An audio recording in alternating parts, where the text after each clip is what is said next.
What is going on, guys? It's Sarge, and in this video we're going to be taking a look at the Castanas, one of the most strategic weapons in this game. So drop a like on the video if you enjoyed, and let's get started. Now the damage of this weapon is 100 electricity, so this weapon is really good on shields. It has a 5% crit chance with a 10% status chance, so this weapon is not very great when it comes to a status or crit chance, but it does have one thing going for itself, and it's the fact that this weapon is very ammo efficient. This weapon is a throwing styled weapon that can stick onto enemies and walls that can be detonated remotely from the character by using your alternate fire. This weapon is very unique when it comes to the factor of being a very good stealth weapon, because sticking this weapon onto targets will not trigger them to actually notice you're present around them, and you can mark multiple enemies and kill them at the same time with one explosion so that nobody else actually notices where you are. The weapon does have a good blast radius also, so the weapon can actually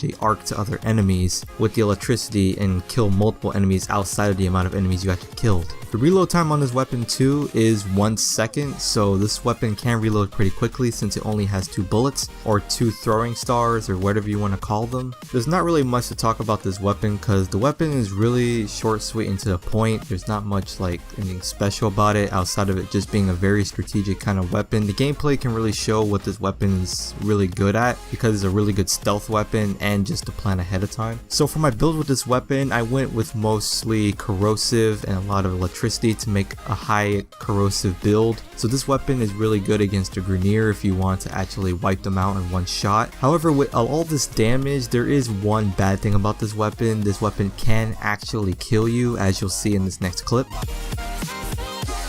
So be careful how you use this weapon, because this weapon is very powerful but can also kill you at any point if you don't actually know where you actually threw it or you forget where it's at. So this was going to be a very short review of the Castanas. I hope you guys enjoyed this video. Don't forget to like, favorite, and subscribe, and I'll see you guys in the next video. Stay frosty.